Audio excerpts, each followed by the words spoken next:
I'm Hayley and welcome to Newsround. First up, it's just over a week until the next president of the US, Joe Biden, will start his job as the 46th president of America.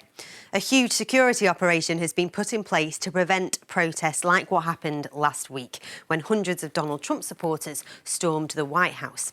To keep the area safe, Washington, D.C. is being placed in lockdown and 15,000 National Guard troops will be on guard. And before he starts the job, yesterday, Joe Biden had his second dose of the coronavirus vaccination as he makes tackling the virus one of his top priorities for when he starts.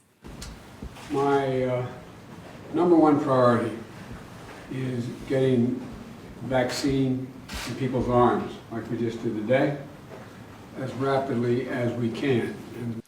And if you have any questions about Mr. Biden and the inauguration next week, then we want to hear from you.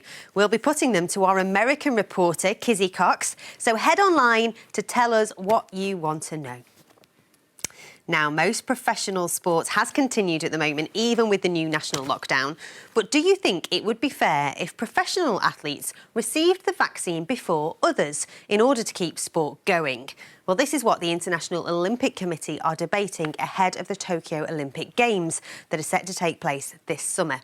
Over on the Newsround website, we asked your thoughts and we've already got comments written in from Izzy, who says, I don't think so, because there are a lot of people who should have it before them, like pensioners, NHS and teachers.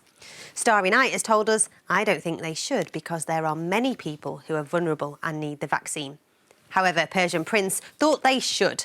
They said, I think elite athletes should be vaccinated because if the best player gets COVID, they will have to self-isolate and will not be able to play for their team or country. Thanks so much, guys. They're great comments. Next, this is a big year for the environment because of a huge climate change conference called COP26 that's being held in Glasgow in November. So, what messages do kids in the UK have for world leaders? And why is the issue so important to them? Climate change is so important to me because my generation has been left to fix the previous generation's mistakes. My hope for this year on climate change is for us to stop littering and start recycling. The most important thing we have to do to tackle climate change is to cut carbon emissions and single-use plastics, and diesel plus petrol cars emission as well. We want adults to give us opportunities to be in nature and to teach us the skills to conserve and protect it. I hope that this year the government makes a law that shops cannot use single-use plastic packaged food. My message to world leaders is you need to tell everyone to get things together. Also, we need to stop deforestation. It's cutting down trees and we need trees to breathe. Thanks, guys.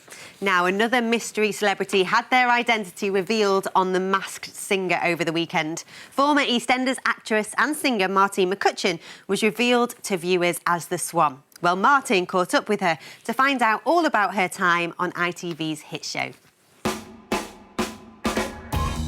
Hi Martine, how are you? I'm good, how are you? Oh, I'm good, thank you. So you were in The Masked Singer, Martine, as the Swan. Just give us an idea of the experience of that. It was a full-on military operation. From the moment you sign those papers to say you're doing it, you cannot tell anyone other than your one representative.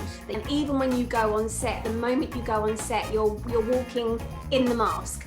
And even when you arrive, they give you these visors, these jumpers that say, don't speak to me on them. So the singers don't know who each other are? No, you're walked in with your visors and then you're put into these like scaffolding section squares with curtains and drapes so that no one can see the other one. And the only time you do see each other is when you've got your masks on, so your visibility is pretty bad anyway. So the first time I properly got to see the outfits in their full kind of glory was when I watched it on screen, because you've got limited vision. Well, I did anyway. I know that some outfits were easier to wear than others, some outfits were easier to move in than others, and some outfits people couldn't breathe in at all. But again, that's all part of the fun and the challenge, you know. How hard was it to keep it a secret? So hard. I mean, there were times that people were saying, oh, the Masked Singer's coming on, or, you know, oh, I love that show, and I was like, I wanted to tell everyone I couldn't. I saw a video of you and your little boy at the moment where you had been revealed. Tell us about that, why you chose to show him it in that way and the reaction. I remember seeing the reaction, it was really lovely.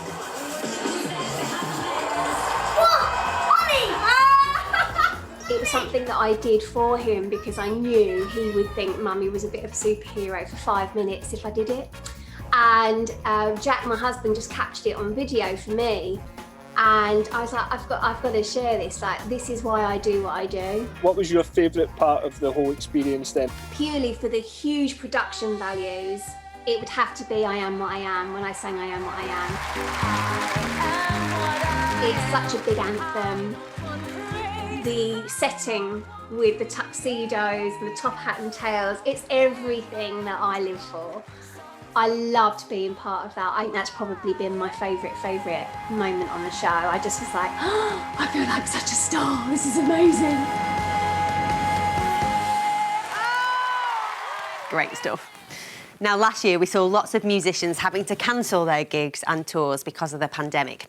But will we be able to see our favourite performers back on stage in 2021? Well, we've spoken to BBC's music expert, Mark Savage, to find out what's in store for festivals and gigs. There were actually lots of concerts in 2020, but almost all of them took place online. In the summer, there were also car park gigs, but the problem there was that people couldn't get out of their cars to dance to the music. And in Newcastle, they experimented with outdoor shows where the audience stood on platforms 6 metres apart so that they were socially distanced. I think we're going to see a lot more online concerts in 2021. Dua Lipa here just played a massive show in November which was watched by 5 million people online. And those are fans that can't always get to concerts in big cities like London or Manchester or Glasgow. So she's reaching fans that wouldn't otherwise be able to see her. Will concerts come back like they did before COVID-19? I'm afraid they probably won't, at least to begin with. It's still too early to have thousands of people coming together to see their favourite singer or their favourite band. But by the summer we hope that festivals like Glastonbury and Reading and Leeds, which take place outdoors where the risk of transmitting coronavirus is smaller, will be able to resume, and hopefully by the end of 2021 we'll have proper big-scale concerts indoors again. Just like going to school now, there will be some changes to make sure that concerts are safe for everybody who attends. You may be asked to go in small groups or to socially distance while you're in the venue, and there may even be a way of checking that people have had the coronavirus vaccine before they're allowed to buy a ticket. Well, that's all we've got time for today, but I'll see you soon. Bye-bye.